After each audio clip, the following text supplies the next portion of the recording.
The war councils of the Kethari Federation had seen recruits from 1,000 worlds, but none had ever laughed harder than the day Marcus Chen walked into training complex. Omega-7. What they didn't know was that this scrawny human from a backwater planet would single-handedly end the bloodiest conflict in galactic history within 6 months. Commander Zeph'tar's mandibles clicked in what passed for laughter among the Kethari as he watched the new batch of recruits stumble through the orientation bay. The Federation was getting desperate. That much was obvious from the quality of soldiers being shipped to the front lines of the Nexus War. The war against the Vorthan Empire had been raging for 12 years now. What started as a border dispute over mining rights had escalated into a galaxy-spanning conflict that consumed entire star systems. The Kethari Federation, despite their technological superiority, was losing ground daily to the Vorthans' brutal efficiency and seemingly endless armies. Before we jump back in, tell us where you're tuning in from. And if this story touches you, make sure you're subscribed, because tomorrow I've saved something extra special for you. Look at this one, chuckled Lieutenant Krex, pointing a clawed appendage toward a lone figure standing apart from the other recruits. What planet did we scrape this specimen from? The human stood barely 6 feet tall, tiny by Federation standards. His pale skin looked soft compared to the chitinous shells and crystalline hides of his fellow recruits. His dark hair was cropped short in some primitive military style, and his brown eyes darted around the massive facility with what looked like childish wonder. Terra, Commander Zeph'tar read from his datapad, his voice dripping with disdain. Some primitive world that just achieved faster-than-light travel 50 years ago. They volunteered 1 soldier as part of their contribution to the war effort. The other Kethari officers burst into clicking laughter. 1 soldier. From a species that had barely crawled out of their own solar system. Marcus Chen, according to his file, stood at attention as a processing sergeant handed him standard Federation gear. The body armor was too large, hanging loosely on his frame. The plasma rifle looked comically oversized in his hands. Even the other recruits, a mix of warrior species from across the Federation, snickered at the sight. Human, Commander Zeph'tar called out, his universal translator making his words understandable to the primitive creature. What military experience do you possess? Marcus turned toward the commander with perfect parade ground precision. 5 years active duty, sir. Infantry specialist. Infantry? Lieutenant Krex could barely contain his amusement. You mean ground combat, with those thin limbs and soft skin? Yes, sir. Commander Zeph'tar checked the human's file again. According to the basic scan, Marcus weighed only 180 pounds less than a Kethari child. His bone density was pathetically low, his muscle mass minimal. The medical report noted that humans required a specific atmospheric mix just to breathe properly. And their body temperature regulation was so poor, they needed artificial climate control. Tell me, human, the commander said, his tone patronizing. What wars has your species fought?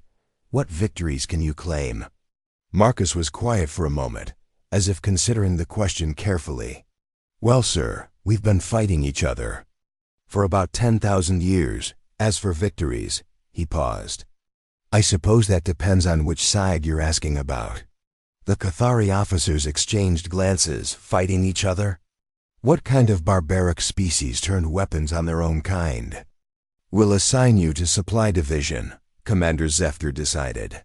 Humans might be useful for carrying equipment or maintaining basic systems. Try not to break anything important. As the recruits were dismissed to their barracks, Marcus shouldered his oversized pack and followed the group. The other soldiers gave him a wide berth, some still chuckling at the primitive alien who thought he could be a warrior. What none of them noticed was how Marcus moved through the facility, while the other recruits gawked at the advanced technology and massive architecture Marcus was memorizing. His eyes tracked guard positions, noted weapon placements, calculated sight lines and defensive positions. His enhanced pattern recognition Trait evolution had gifted to persistence hunters from a dangerous world was mapping every detail of the Federation's most secure training installation. That night, as the other recruits settled into their bunks, Marcus sat quietly by the viewing port in the barracks. Outside, the stars looked the same as they did from Earth, but everything else had changed. Humanity had been invited to join a galactic community, asked to contribute to a righteous war against an aggressive empire.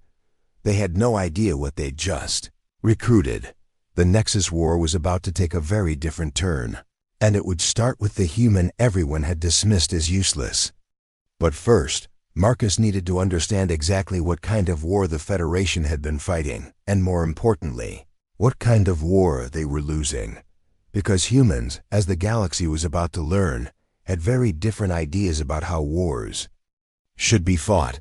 Marcus Chen's first week in Supply Division was exactly what Commander Zeph'tar had expected, and nothing like what anyone anticipated. Sergeant Vorthhan, a massive Kethari with scars crisscrossing his chitinous shell, ran the supply depot with military precision. He'd fought in 7 campaigns before a plasma blast to his left leg relegated him to logistics duty. He had no patience for incompetent recruits, especially primitive ones. "Human," Vorthhan barked on Marcus's first morning. "You'll be inventorying ammunition stores. Count everything, twice. Try not to accidentally trigger anything explosive." The ammunition depot was a cavern-sized facility housing enough firepower to level a small moon. Plasma cells, fusion charges, graviton mines, and weapons Marcus didn't recognize lined endless rows of reinforced shelving. Most recruits found the sheer scale overwhelming. Marcus picked up a datapad and started walking the rows methodically. What Sergeant Vorthhan didn't expect was the human speed. Most recruits took 3 days to complete a full inventory. Marcus finished in 18 hours. "Impossible," Vorthhan muttered, checking the datapad. But the numbers were all there, cataloged with obsessive precision. More troubling, Marcus had noted discrepancies in the previous inventories, small amounts of missing ordnance that the Kethari accounting systems had missed. "How did you identify these shortfalls?" Vorthhan asked. Marcus shrugged. "Pattern recognition. The consumption rates didn't match deployment schedules. Someone's been skimming supplies." Vorthan's mandibles clicked nervously. Those missing supplies had been diverted to black market dealers, a lucrative side business he'd run for 2 years. How had this primitive creature spotted what trained Kethari auditors had missed? The incidents continued throughout the week. When a transport broke down, Marcus somehow diagnosed the engine problem faster than certified technicians. When a weapon malfunction injured 3 recruits during training, Marcus identified the defective power coupling that Federation safety protocols had overlooked. But the most unsettling moment came during what should have been routine physical training. The Federation's standard fitness assessment was designed for their diverse member species. Kethari recruits averaged 400 pounds of muscle and chitin. Vorthans were crystalline beings with density approaching stone. Even the smaller Zelani had natural speed enhancements. Marcus looked laughably out of place as he stepped up to the endurance course. The other recruits had already finished, some in respectable times, others struggling with the advanced obstacles designed to challenge superhuman physics. 10 minutes, announced Instructor Grixtel, a veteran Kethari who designed the course. Himself, "That's the time to beat for minimal qualification." Marcus nodded and stepped to the starting line. The course stretched for 2 miles through varied terrain, including climbing walls 3 times his height, carrying sections requiring recruits to transport 200-pound ammunition crates, and obstacles that demanded both speed and problem-solving skills. The timer started. Marcus ran. What happened next made everyone stop and stare. The human didn't just complete the course, he flowed through it. Where other recruits powered through obstacles with brute strength, Marcus found efficient paths. He scaled walls using techniques no one recognized, carried the ammunition crates using leverage and momentum rather than raw strength, and navigated the puzzle sections with an almost supernatural understanding of mechanical systems. His time, 6 minutes, 43 seconds. Instructor Grixtel checked his chronometer 3 times. Impossible. The record is 7 minutes, 14 seconds, held by a Vorthan combat specialist. Marcus wasn't even breathing hard. The course has some design flaws, he said conversationally. The climbing section telegraphs the optimal path if you know what to look for. The carrying section becomes much easier if you use the maintenance rails instead of the primary path. And the puzzle obstacles are based on standard Federation engineering. Once you understand the underlying logic, they're fairly predictable. The gathered instructors exchanged uneasy glances. This human had just casually identified tactical approaches that had taken their best strategists years to develop. Marcus, Sergeant Vorthik said carefully, what exactly did you do in your species? Military?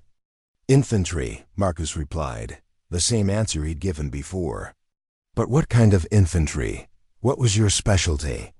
Marcus was quiet for a moment, that same thoughtful pause they'd noticed before. Reconnaissance. My unit handled information gathering. In hostile territory. Against what kind of enemies? Other humans, mostly. Some conflicts involved multiple factions, coalition warfare, asymmetric tactics, urban combat, wilderness survival. Marcus looked around at the assembled aliens. Why do you ask? Instructor Grixtel stepped forward. Because humans are supposed to be a peaceful species. Your file says you've only achieved interstellar travel recently.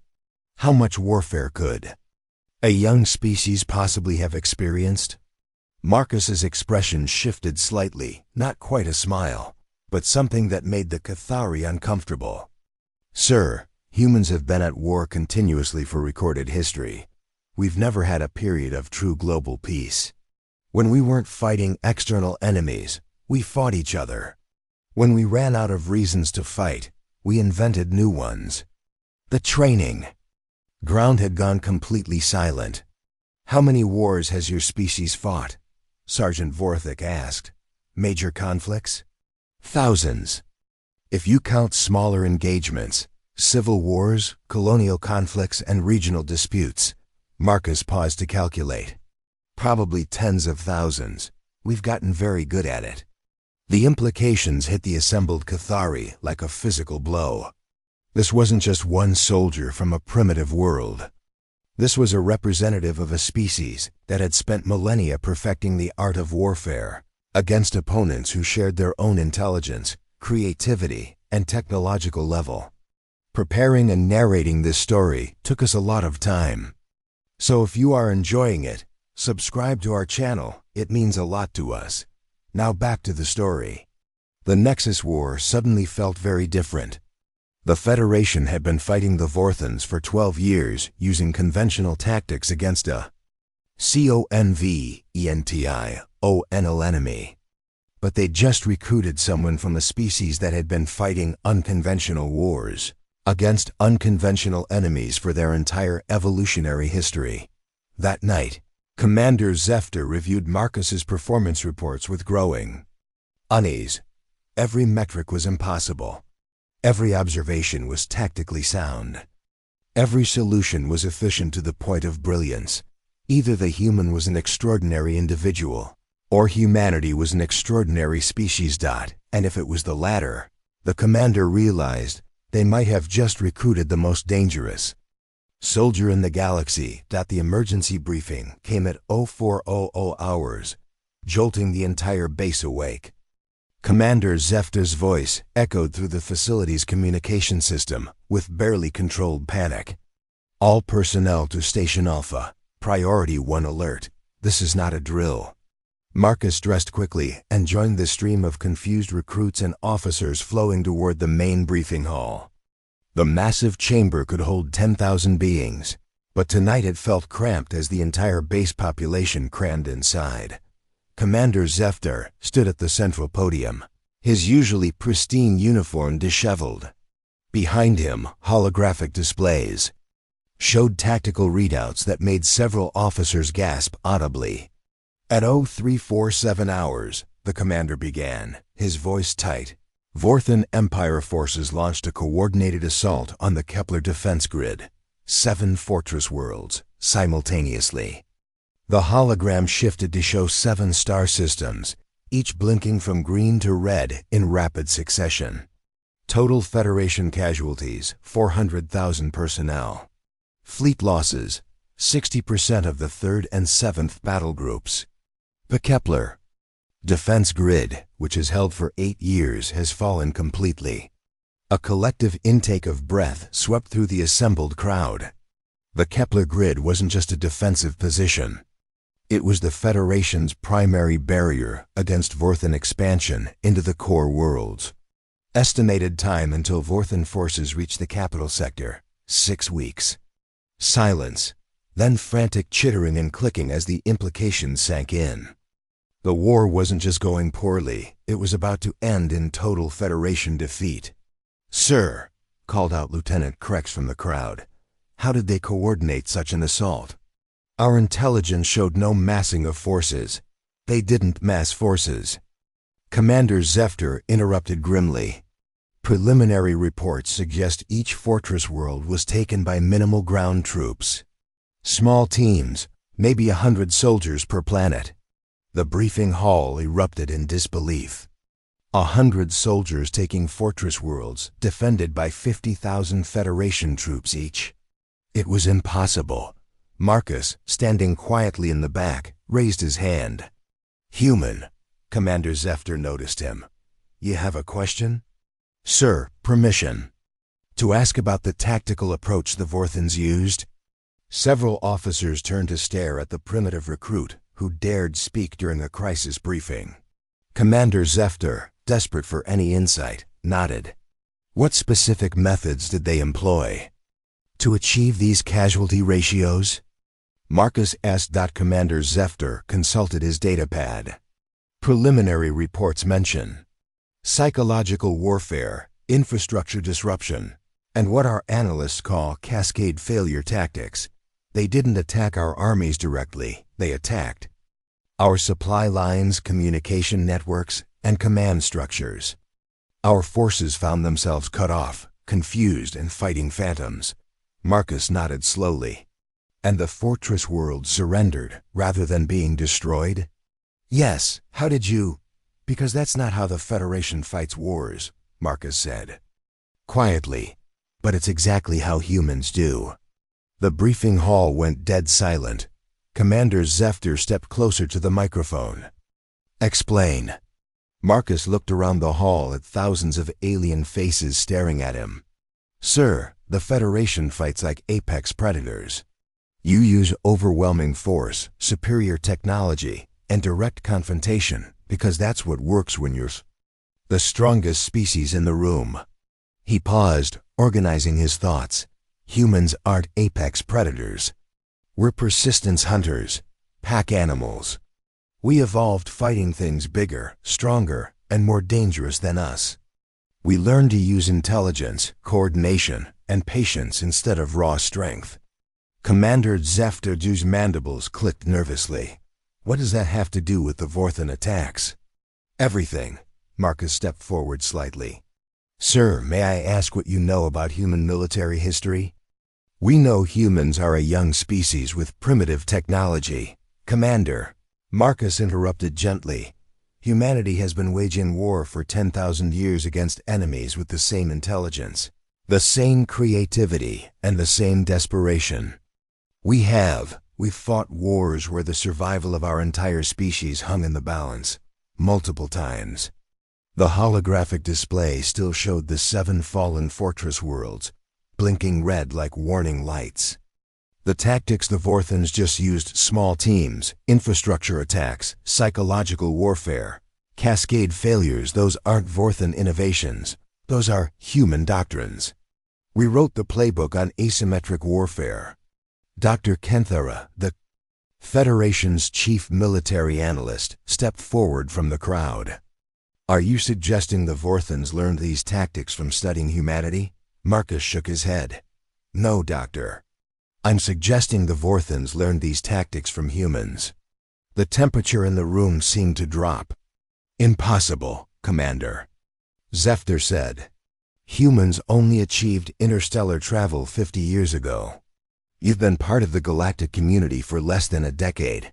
"Commander," Marcus said carefully, "when exactly did the Nexus War begin?" 12 years ago. Initial border conflicts with the Vorthan Empire over mining rights in the Zarian sector. Marcus was quiet for a long moment. "Sir, human mercenaries have been operating in this galaxy for 15 years. The briefing hall erupted.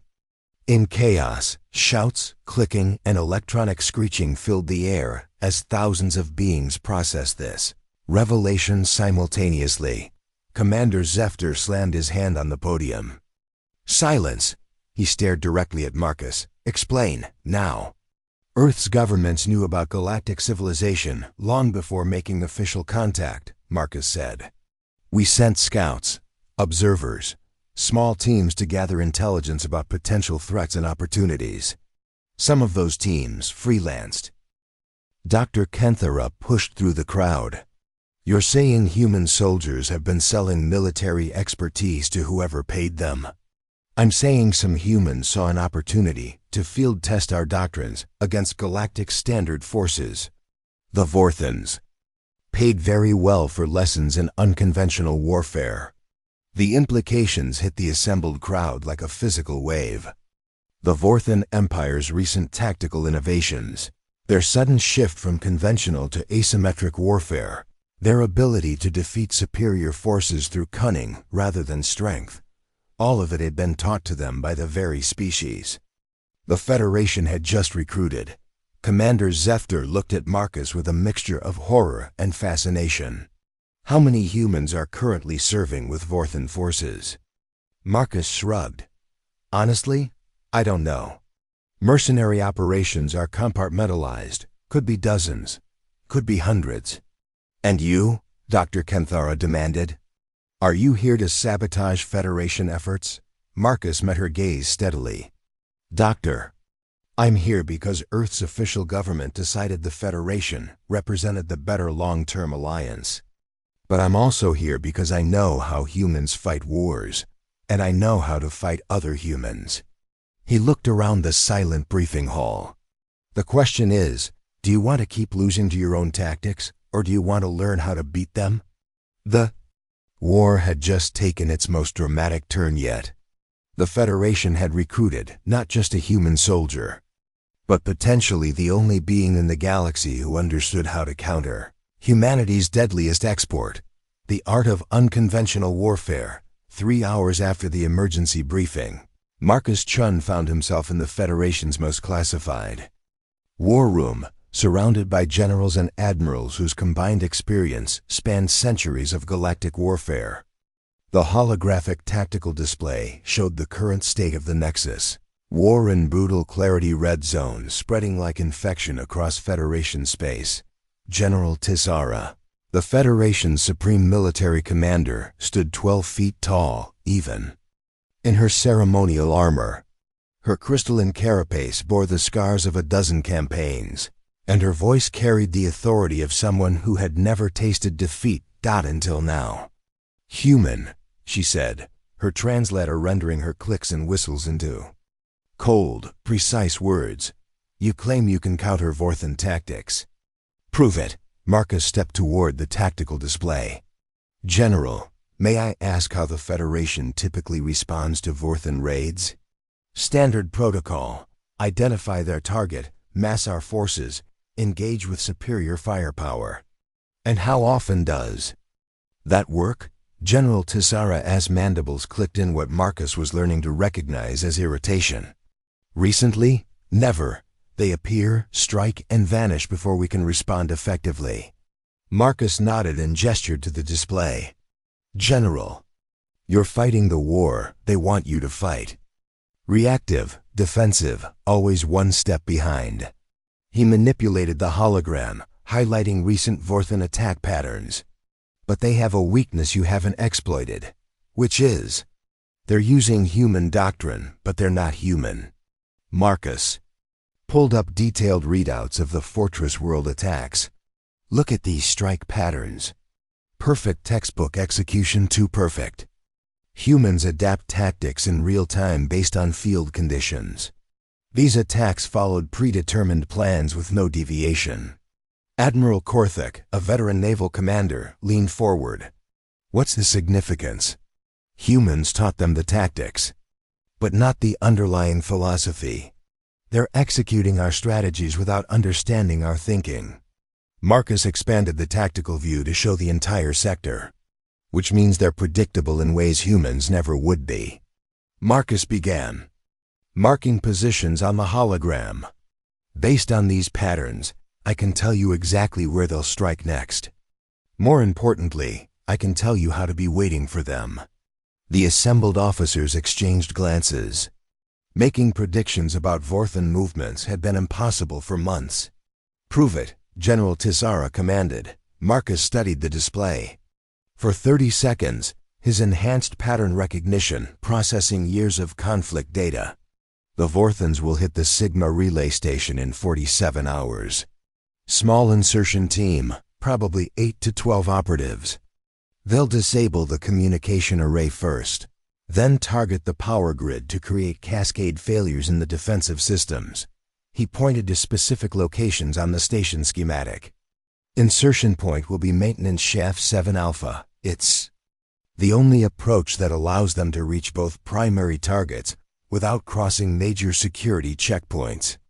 Admiral Korthik checked his chronometer. The Sigma station is 12 hours from here by fast courier. Even if we dispatched forces. Immediately. You don't need forces, Marcus interrupted. You need 3 people, maybe 4. The room fell silent. Explain, General Tisara demanded. Marcus manipulated the hologram to show a detailed view of Sigma Station. The Vorthans are using infiltration tactics designed for human operators. But humans have also developed the most effective counter-infiltration methods in the galaxy. You don't fight their insertion team, you make the station itself fight them. His fingers danced through the tactical interface with surprising familiarity. Selective system failures to channel them into predetermined kill zones. Atmospheric manipulation to degrade their performance. Psychological pressure through environmental controls. The display showed a complex web of countermeasures. Turn their own playbook against them. Dr. Kethari, who had remained silent since the briefing, stepped forward. Marcus, how do you know these systems can be manipulated in these ways? Marcus paused, that familiar moment of consideration. Because I helped design some of the infiltration techniques they're using. Before Earth made official contact, I spent 2 years in the Outer Rim gathering intelligence on galactic military capabilities. The admission hit the room like a bomb. General Tisara's voice dropped to a dangerous whisper. You were one of the mercenaries. No, General, I was never a mercenary. I was military intelligence, gathering data for Earth's official assessment of galactic threats. But I observed the mercenaries, learned their methods, studied their contracts. Marcus met her gaze steadily. I know exactly which humans trained the Vorthans, what specific techniques they taught, and how those techniques can be countered. Because I wrote the countermeasures. Admiral Korthik leaned forward. If you know these countermeasures, why haven't you shared them before now? Because Earth's government classified that information as state secrets. Sharing it would be treason. Marcus's expression was perfectly calm. Unless Earth's official military representative determined that galactic security required it. The implications were staggering. Marcus wasn't just a random recruit who happened to understand human tactics. He was a trained intelligence operative with detailed knowledge of both the Federation's capabilities and the exact methods being used against them. How many human techniques do the Vorthans know? General Tisara asked. Approximately 40% of our standard asymmetric warfare doctrine. The mercenaries taught them well, but they focused on offensive operations. They didn't share defensive countermeasures or advanced psychological warfare techniques. Marcus, brought up a new display showing comparative tactical analyses. The humans working with the Vorthans taught them how to hunt, but they didn't teach them how to fight other hunters. That's where we have the advantage. Dr. Kethari was frantically taking notes. What would you need to implement these countermeasures? Access to station environmental controls, security protocols, and communication systems, plus authorization to modify defensive algorithms in real time. Marcus looked around the room. And I'd need to be on site. These aren't tactics you can implement remotely. General Tisara was quiet for a long moment, processing the magnitude of what Marcus was offering. The Federation had been losing the war because they were fighting human tactics with alien strategies. But now they had access to human counter-tactics, specifically designed to defeat those same methods. If we authorize this mission, she said, carefully, and you successfully defend Sigma Station using these techniques, what then? Marcus smiled, the first genuinely happy expression the aliens had seen from him. Then, General, I teach your people how to hunt humans.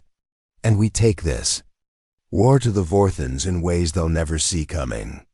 The war room fell silent as the assembled commanders realized they were looking at the solution to their crisis. Marcus Chen wasn't just another recruit. He was Earth's answer to the galactic conflict, a human specifically trained to counter human warfare. The Federation was about to learn why Earth had chosen to join them rather than their enemies.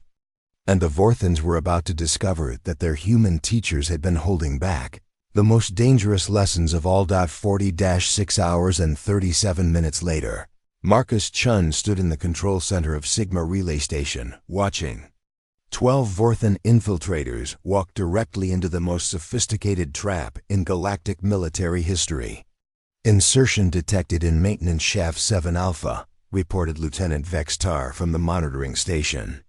Exactly as the human predicted. General Tisara, observing remotely from command, clicked her mandibles in amazement. Marcus had been precise down to the entry point in timing. But predicting the attack was only the beginning. Initiating countermeasures, Marcus announced calmly, his fingers dancing across the environmental control interface. What happened next would be studied in military academies for centuries. As the Vorthans moved through the station's corridors, following their carefully planned route, Marcus turned their human-taught tactics into a maze of psychological warfare. The environmental systems began subtle manipulations, raising humidity to affect their equipment, shifting atmospheric pressure to cause disorientation, introducing subsonic frequencies that triggered primal anxiety responses. The Vorthans, trained in human infiltration techniques, but not human counter-infiltration psychology, found themselves increasingly paranoid and confused. Target 1 isolated, Marcus reported as the first Vorthan separated from his team by a malfunctioning blast door, found himself trapped in a section where the gravity gradually increased to triple normal. The crystalline warrior collapsed under his own weight within minutes. The remaining infiltrators pressed forward, their training demanding mission completion despite casualties. But Marcus had spent 2 years studying Vorthan psychology through Federation databases. He knew exactly which stimuli would break their concentration. Targets 3 and 7 neutralized. Came the next update as 2 more Vorthans triggered what appeared to be security sensors, but were actually Marcus's modified atmospheric controls, flooding their section with a gas mixture that sent them into unconsciousness. The communications array, their primary target, was reached exactly as Marcus had predicted. The Vorthans deployed their jamming equipment with textbook precision, only to discover that their devices were useless against systems Marcus had quietly reconfigured during the previous day. Communication array secured, Marcus announced. Switching to psychological phase 2. The lights throughout the station began subtle patterns designed to exploit Vorthan neurological vulnerabilities Marcus had identified in Federation medical files. Sound systems created audio illusions, making each remaining Vorthan think they were surrounded by Federation security forces approaching from multiple directions. Within an hour, the surviving Vorthans surrendered to an enemy they couldn't see, couldn't fight, and couldn't understand. Sigma Station secured, Marcus reported to General Tissera. Total Federation casualties, 0.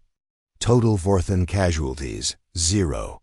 Total Vorthan forces captured, 12. The success sent shockwaves through both Federation and Vorthan command structures. For the first time in months, a Vorthan operation had not just failed, it had been completely dismantled without firing a shot. But the implications reached far beyond one defensive victory. Within hours of the Sigma Station incident, reports began flooding Federation headquarters from across the war zone. General Admiral Korthek called from the communication center. We're receiving priority transmissions from 17 different sectors. Every Federation commander is requesting immediate consultation with the human. The pattern was clear. Word had spread through military channels that someone had not only predicted a Vorthan attack, but had neutralized it using techniques no one had ever seen before. Desperate commanders facing impossible odds wanted access to whatever advantage Marcus represented. "Sir," Marcus said to General Tissera during the emergency strategy session, "with your permission, I'd like to implement Phase 2, which is, we stop playing defense. It's time to take the war to them." Dr. Kethari, who had been analyzing the Sigma Station data, looked up from her reports. "Marcus, the techniques you used, the psychological manipulation, the environmental warfare, how many Federation personnel would need training to implement these methods galaxy-wide?" Marcus considered the question. "That depends on the scope of operations you want to conduct. For defensive applications like Sigma Station, I could train a handful of specialists in each sector within 2 weeks. For offensive operations," he paused, "I'd need to train people to think like humans." The assembled officers exchanged glances. Training aliens to think like humans was not something they'd considered possible. What would offensive operations look like? General Tissera asked. Marcus brought up the tactical display, highlighting Vorthan supply routes and communication networks across the galaxy. The Vorthans are using human doctrine, but they're still thinking like Vorthans. Hierarchical command structures, predictable logistics patterns, conventional military psychology. His fingers traced enemy positions on the hologram. "We turn their own lessons against them. Make them fight an enemy that knows exactly how they'll respond because we taught them how to respond." Admiral Korthek leaned forward. "You're talking about conducting operations across dozens of star systems simultaneously." "I'm talking about conducting one operation that happens to take place across dozens of star systems," Marcus corrected. "The Vorthans think in terms of individual battles and campaigns. Humans think in terms of wars." Over the next week, Marcus began training select Federation personnel in what he called human tactical psychology. The sessions were unlike anything in Federation military doctrine.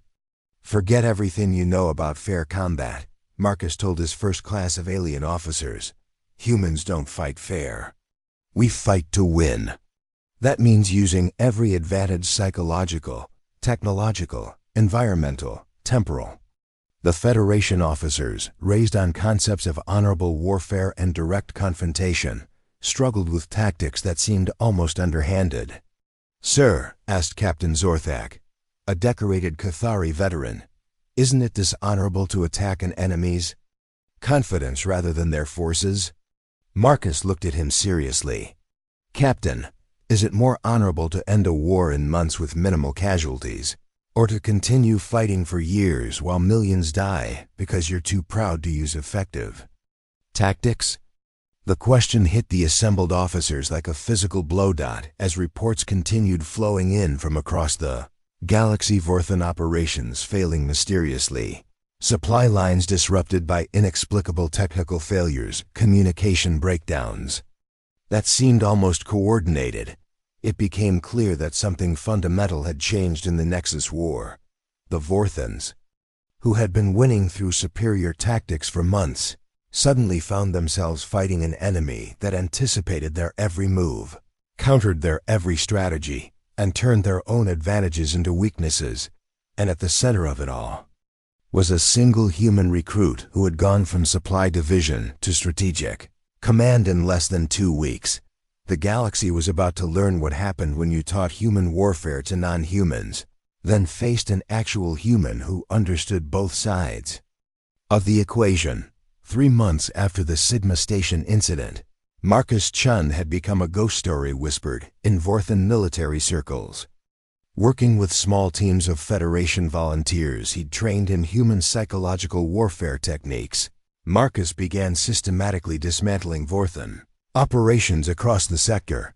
The strategy was elegantly simple and devastatingly effective. He didn't attack their armies, he attacked their confidence. Operation Nightfall commencing, Marcus reported from the bridge of the Federation's stealth ship Apex Predator, a vessel he'd specifically requested and modified for psychological warfare operations across 17 star systems simultaneously. Marcus's trained teams began implementing what he called cascade psychological warfare.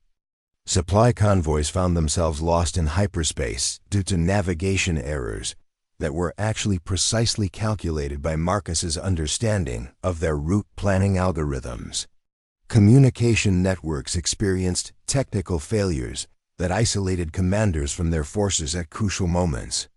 Weapons shipments arrived with equipment that would malfunction at exactly the wrong psychological moments.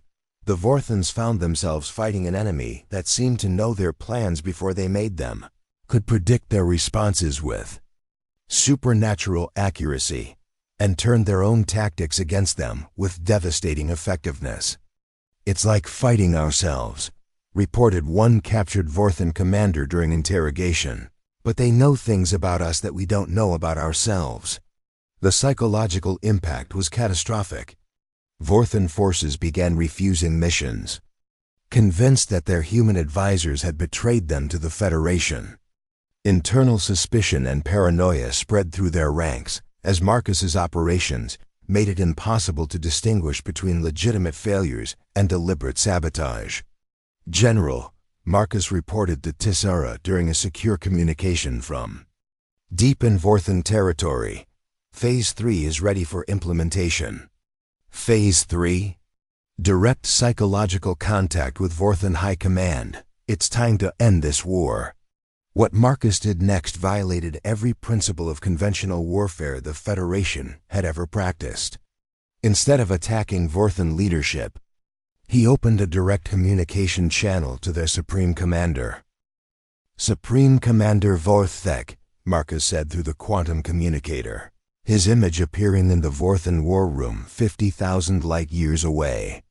"My name is Marcus Chen. I believe we need to talk." The massive Vorthan leader, whose crystalline form towered over his command staff, stared at the small human on his screen. "You are the one responsible for our recent difficulties." "I am, and I'm here to offer you a choice." The audacity was breathtaking.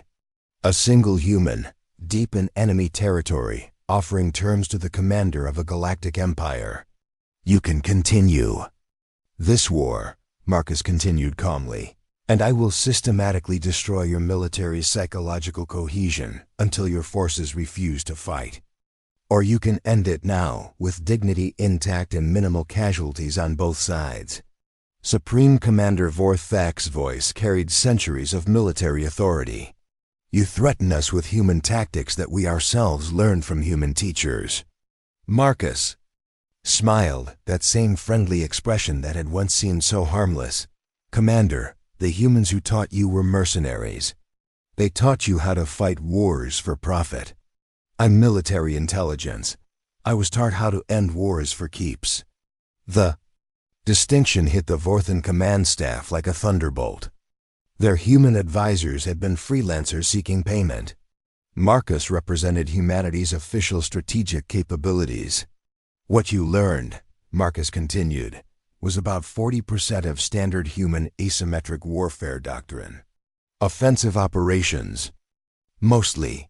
But you never learned defensive countermeasures, advanced psychological manipulation, or what we call species-specific tactical psychology. Marcus brought up a holographic display visible to both command centers. For the last 3 months, I've been using techniques your teachers never knew existed. Would you like me to demonstrate the full scope of human warfare capabilities? The implied threat was clear. If Marcus could dismantle their operations using incomplete knowledge, what could he do with humanity's complete tactical arsenal? Supreme Commander Vorthhan was silent for a long moment. What terms do you propose? Complete withdrawal from Federation space. War reparations to be negotiated through standard galactic arbitration, and Marcus paused. A mutual non-aggression pact between the Vorthan Empire and Earth. Earth specifically? My government wants to ensure this doesn't happen again. We'd prefer to be allies with both sides, but we'll settle for making sure neither side tries to use us against the other. 1 week later, General Tisara stood in the same briefing hall where Marcus had first revealed the truth about human mercenaries. This time, she was addressing a very different situation. The Vorthan Empire has agreed to complete withdrawal from Federation space and payment of war reparations, she announced to the assembled crowd.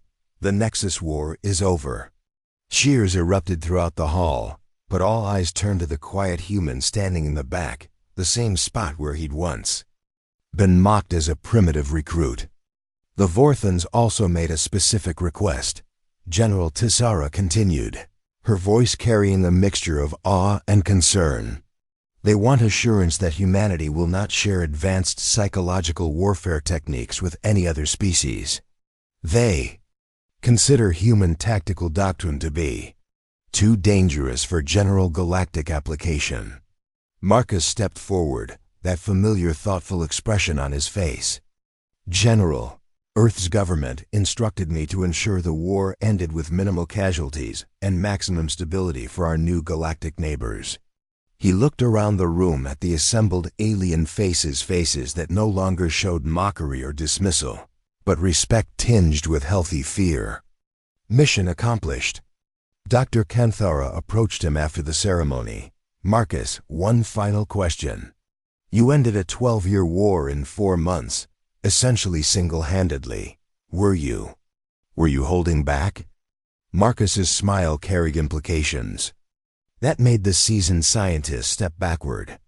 Doctor, I was assigned to end the war, not to demonstrate humanity's full military capabilities. He paused, gathering his equipment. There's a difference. As Marcus prepared to return to Earth for debriefing, the galaxy settled into a new understanding. Humanity was no longer the primitive, peaceful species they'd appeared to be. They were the people who had taught other species how to fight wars, and who could teach them how to lose them just as effectively. The Federation had gained not just victory, but a profound respect for their newest allies. The Vorthans had learned that there were levels of human warfare they'd never imagined. And across the galaxy, other civilizations took note of what happened when you underestimated the small, soft creatures from the third planet of an unremarkable star. The aliens had mocked the human recruit, laughed at his primitive appearance, and assigned him to carry supplies. Marcus Chen had ended their war alone. And in doing so, he'd established humanity's place in the galactic community as the species you definitely wanted as allies and absolutely never wanted as enemies. Up next, you've got 2 more standout stories right on your screen. If this one hit the mark, you won't want to pass these up. Just click and check them out. And don't forget to subscribe and turn on the notification bell so you don't miss any upload from us.